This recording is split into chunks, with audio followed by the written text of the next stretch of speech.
A'udzubillahi minasyaitonirrajim. Bismillahirrahmanirrahim. Allahumma sholli ala Sayyidina Muhammad wa ala ali Sayyidina Muhammad. A'udzubillahi minasyaitonirrajim. Bismillahirrahmanirrahim. Rabbi sadri wa yassirli amri wahlul 'uqdatam min lisani yafqahu qawli. Assalamualaikum warahmatullahi wabarakatuh. Sahabat-sahabatku, saudaraku dimanapun Anda berada. Mudah-mudahan saudaraku dalam keadaan sehat walafiat, baik jasmani maupun rohani, dan dilimpahkan rezekinya oleh Allah Subhanahu wa Ta'ala, rezeki yang halal lagi baik. Saudaraku, sahabat-sahabatku dimanapun Anda berada, kalaulah saudara berhadapan dengan pengikut Wahabi Salafi atau ustadz daripada Wahabi Salafi, dan mereka mengatakan amalan-amalan kita yang diajarkan oleh orang-orang tua kita, ulama yang terdahulu adalah bid'ah, apakah saudara akan membantah dengan menggunakan hadis? Tentu tidak. Kenapa? Kita tidak perlu repot-repot untuk menghadapi orang yang baru pandai membaca. Ibaratnya seorang anak-anak yang baru bermain-main di dunia. Nah, mereka mengatakan tahlilan itu bid'ah, dan mereka mengatakan lebih baik mereka pergi ke pesta. Di situ aja sudah kita dapat pemahaman bagaimana mereka mengutamakan dunia daripada mengutamakan akhirat. Yang kedua, mereka mengatakan bahwa zikir bersama itu bid'ah. Lebih baik membuka HP. Sementara HP itu hanya urusan dunia. Zikir bersama itulah urusan akhirat. Perintah dari Allah. Nah, jadi kita buka lembaran-lembaran sejarah agama Islam. Betapa mereka ini tidak mengakui adanya bid'ah, ada asanah, bid'ah yang baik. Sementara mereka menggunakan hasil dari bid'ah hasanah tersebut, yaitu Al-Quran dan hadis Nabi yang kita terima sekarang ini, yang telah dibukukan dalam lembaran-lembaran kertas, yang asal muasalnya Al-Quran dan hadis dicatat di dalam kepingan-kepingan batu dan di pelepah-pelepah kurma, serta dalam hafalan-hafalan para sahabat. Nah, di masa Khalifah Utsman bin Affan, maka mulailah Al-Quran itu dikumpulkan dan ditulis kembali sesuai dengan aslinya dan dibuat dalam satu mushaf. Nah, inilah yang sampai kepada kita sekarang ini. Yang asalnya Al-Quran dan hadis itu ditulis di kepingan-kepingan batu dan di pelepah-pelepah kurma, serta yang dihafal oleh para sahabat. Sementara yang kita terima sekarang saat ini adalah Al-Quran dan hadis yang telah ditulis di dalam lembaran-lembaran kertas atau dicetak dalam lembaran-lembaran kertas. Nah, inilah buktinya ada bid'ah hasanah yang mereka tidak mengakui, tapi mereka memakainya.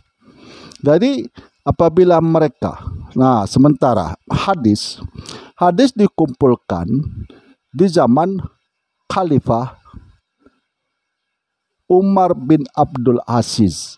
Jadi hadis ini dikumpulkan dan ditulis kembali di zaman Umar bin Abdul Aziz. Nah, inilah khalifah pada masa itu yang mengumpulkan hadis. Nah, hal ini tidak pernah Nabi contohkan, tidak pernah Nabi perintahkan, tidak pernah Nabi menyuruh karena Al-Quran dan hadis ditulis kembali, dikumpulkan kembali setelah Nabi kita, Rasul kita meninggal dunia. Inilah buktinya bahwa ada bid'ah hasanah. Dan apabila ustadz-ustadz dari Wahabi Salafi mengajak berdebat saudara, mereka menggunakan lembaran-lembaran kertas, baik yang masalah hadis maupun Al-Quran, maka saudara suruh tutup mereka. Mereka tidak boleh membaca Al-Quran dan hadis yang telah ditulis kembali, yang telah dicetak di dalam lembaran-lembaran kertas. Apabila mereka membaca dalam laptop ataupun HP, saudara suruh tutup. Mereka hanya wajib membaca Al-Quran dan hadis melalui kepingan-kepingan batu yang ditulis di pelepah-pelepah kurma, atau yang mereka dapat dari hafalan dari para sahabat. Jadi mereka tidak boleh menggunakan Al-Quran dan hadis yang telah ditulis di dalam lembaran-lembaran kertas. Nah, begitulah menghadapi Wahabi Salafi. Kalau mereka tidak mengakui adanya bid'ah sana, apabila saudara melihat mereka berceramah, maka wajib bagi saudara untuk menutup apa yang mereka baca, baik Al-Quran maupun hadis, karena itu adalah hasil dari bid'ah hasanah. Nah, itulah sahabat-sahabatku, saudaraku, dimanapun Anda berada. Jadi, apa yang mereka katakan itu adalah omong kosong doang. Bahwa tahlilan, Isra Mi'raj, Maulid Nabi, zikir bersama, doa bersama, itu adalah bid'ah yang tidak pernah dilakukan oleh Nabi. Itu hanya isapan jempol belaka.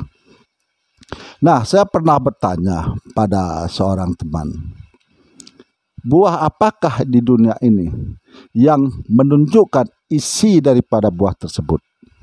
Jadi dijawab oleh teman saya, itu adalah buah jambu air dan jambu biji.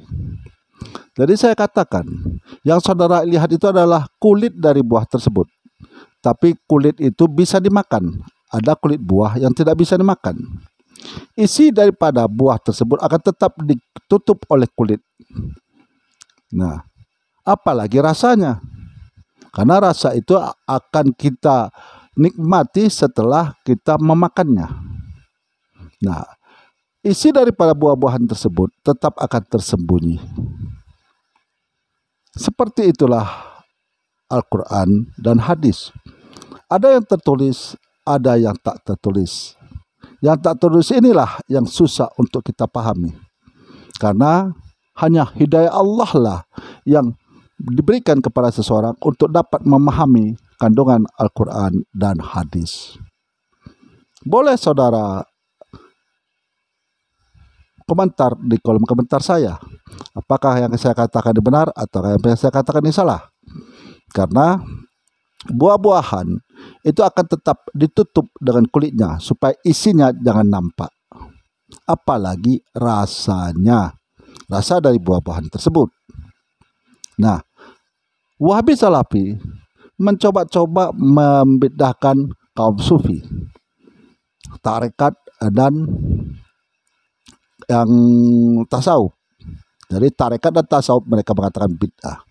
Sementara mereka tidak pernah memahami isi kandungan Al-Quran dan hadis, apalagi merasakan. Itulah yang saya katakan hanya isapan jempol belaka, omong kosong belaka apa yang mereka katakan. Yang benar adalah yang telah diajarkan para ulama-ulama terdahulu.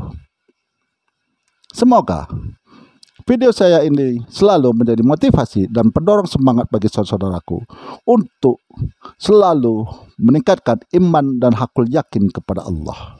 Dalam kondisi apapun, kita tetap beriman dan hakul yakin kepada Allah.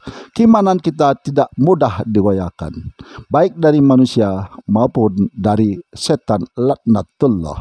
Karena godaan itu datangnya dari dua. Satu dari manusia, yang dua dari setan dan bala tentaranya. Nah, begitu sahabat-sahabatku, dimanapun Anda berada. Jadi, andai kata saudara-saudaraku berhadapan dengan kaum Wahabi Salafi, cukup saudara ikuti video saya ini, katakan kepada mereka seperti yang telah saya katakan. Apabila ada saudaraku yang sakit, baik yang dirawat di rumah sakit maupun yang dirawat di rumah, saya tetap mendoakan agar saudara cepat sembuh, Allah pulihkan kesehatannya, beraktivitas sebagaimana biasanya. Akhirul kalam, saya akhiri dengan Assalamualaikum warahmatullahi wabarakatuh.